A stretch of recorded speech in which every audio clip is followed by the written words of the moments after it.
Alhamdulillah saya bisa bertemu dengan wajah-wajah mahasiswa saya yang ternyata dari Sabang sampai Merauke ini. Salam kenal untuk semua. Alhamdulillah kita dipertemukan di Tuweb hari ini. Oke, saya akan mulai dari untuk rundown acaranya ya. Hari ini saya akan menjelaskan dulu tentang apa bedanya mata kuliah praktik dengan mata kuliah biasa.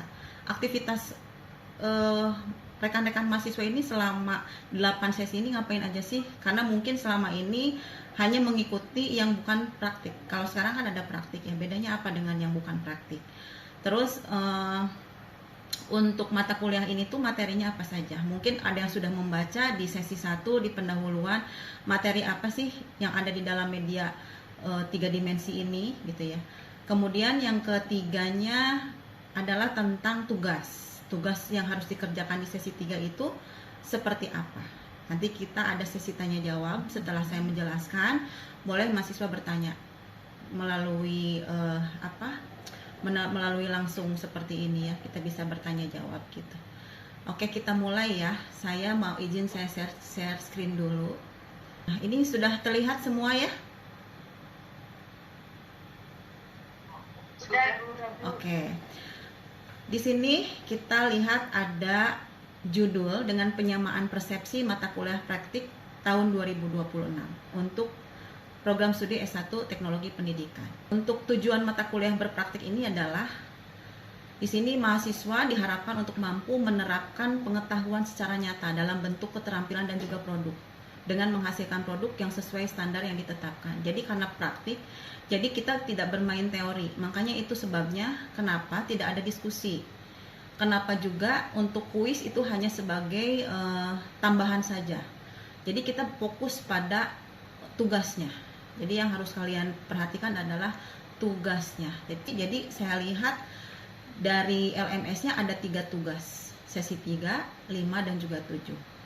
Ini ada 3 kali tuweb. Tuweb itu sebelum kita masuk ke tugas. Kan tugas ada di sesi 1, berarti tuwebnya sesi 2. Nanti tugas ada di sesi 5, berarti tuwebnya ada di sesi 4. Kemudian yang terakhir ada tugas di sesi 7, berarti nanti kita tuweb lagi ada di sesi 6. Jadi sebelum tugas kita tuweb dulu. Kemudian di sini kalau teori kan ada di setiap sesi, tapi kalau ini praktik pada saat web saja kehadirannya. Kemudian nilai akhir tutorial online nih. Bagaimana penilaiannya? Agar diketahui oleh semua, kehadiran 10%. Gitu ya, kehadirannya. Terus pada saat diskusi pada saat web itu 10%. Nah, nanti kita di sini ada diskusi itu kita ada penilaiannya 10%. Kemudian di sini ada kesesuaian dengan instruksi 30%. Dan kemudian ada kualitas tugas 50%. Nah, ini untuk nilai akhir tutorial online ini. Tadi seperti yang disampaikan, kehadiran 10%, keaktifan 10%, kesesuaian dengan instruksi 30%, dan kualitas produknya itu 50%. Jadi nanti diharapkan untuk dipahami tugas apa yang harus dikerjakan, karena nanti itu berpengaruh pada hasil kualitas dari produk itu sendiri. Di sini ada desain dan pengembangan media sederhana 3 dimensi. Jadi kita mendesain sebuah media. Apa itu media? Kita akan bahas di sini. Desain media sederhana 2 dimensi. Jadi media sederhana itu ada 2 dimensi, ada 3 dimensi. Di sini desain 2 dimensi kita bahas dulu. Pada umumnya merupakan sebuah desain yang diaplikasikan pada bidang datar. Pemilihan bidang kerap kali dilakukan dengan penyesuaian terhadap desain yang akan dibuat. Nah, bentuk untuk sebuah desain 2 dimensi ini yang paling sederhana itu terdiri dari media cetak. Media cetak itu banyak contohnya. Contohnya misalnya gambar gitu ya. Gambar-gambar atau media grafis, misalnya ada lukisan atau media bentuk papan. Jadi kalau media sederhana 2 dimensi ini adalah sesuatu yang tidak terlihat atau bukan tidak terlihat ya, wujudnya tidak bisa kita sentuh. Jadi hanya sesuatu yang bisa kita lihat. Gitu ya. Gambar, lukisan gitu untuk 2 dimensi. Nah, ini desain media sederhana 3 dimensi yang sedang kita lalui untuk mata kuliah ini. Tadi 2 dimensi, sekarang 3 dimensi, biar kita bisa membandingkan apa bedanya 2 dimensi dengan 3 dimensi. Nah, kalau desain 3 dimensi ini pada umumnya merupakan sebuah desain yang diaplikasikan pada bidang yang berbentuk. Jadi ada bentuknya kelihatan. Kalau tadi kan hanya berupa sesuatu yang kita lihat. Nah, di sini strategi pengguna, prinsip atau kriteria penggunaan media yang perlu dipedomani oleh guru dalam proses belajar mengajar, yaitu ketepatan dengan tujuan pembelajaran. Jadi bikin media juga tidak bisa asal bikin, tapi harus sesuai dengan tujuan pembelajarannya untuk apa nih gitu.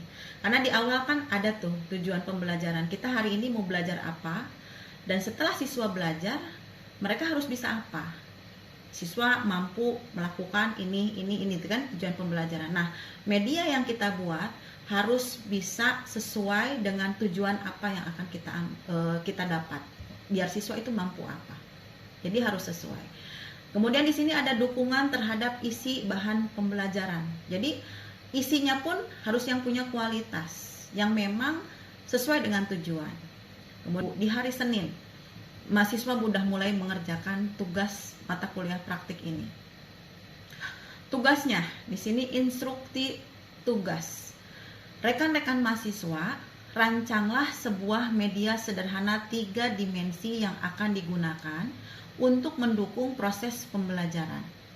Media yang dirancang itu harus sesuai dengan kebutuhan pembelajaran yang Anda pilih. Rancangan Anda harus mencakup sketsa atau gambar media, deskripsi fungsi dan tujuan media, serta alasan pemilihan media tersebut. Kita boleh berkenalan aja. Ada pertanyaan lagi terkait materi? Saya mulai start dari Ibu Rahmawati nih. Ibu Rahmawati dari mana, Ibu? Ya Bu, saya dari Kabupaten Bekasi, Provinsi Jawa Barat. Oke, bagaimana dengan Ibu Siti Eka Suprihatin? Dari mana, Ibu? Saya dari Palembang, Bu. Dari Palembang, ya Masya Allah. Saya dari Provinsi Bengkulu, Kabupaten Bengkulu. Oke, Perkenalkan, saya dari Banyuwangi, Indramayu, Bu, Jawa Barat. Indramayu, oke. Dari Provinsi NTT. Dari Bogor, Ibu, dan ke Jawa Barat. Oh. Saya dari Sidoarjo. Sidoarjo. Ibu, saya dari Kabupaten Lamongan, Jawa Timur. Oh. Kenalkan Ibu, nama saya Dwi Sumarsini dari Kabupaten Karanganyar, Bu. Saya dari Belitung Timur, Ibu. Saya dari Kabupaten Indragiri, Provinsi Riau, Bu. Saya dari Sukabumi, Jawa Barat. Dari Surabaya, alhamdulillah ya. Kalimantan Selatan. Dari Kalimantan Selatan, Masya Allah ya. Salam kenal, Bu. Oh, saya Bu dari Buton Utara, Sulawesi Tenggara. Sulawesi Tenggara.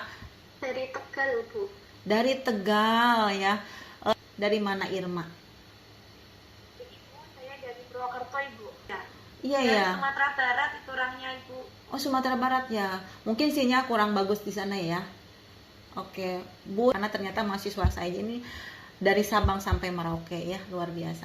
Salam kenal untuk rekan-rekan mahasiswa semua. Terima kasih sudah hadir di Tuweb hari ini ya, Tuweb pertama. Mudah-mudahan nanti Tuweb kedua di sesi 4 dan Tuweb ketiga di sesi 6. Kita ketemu lagi untuk membahas materi yang selanjutnya.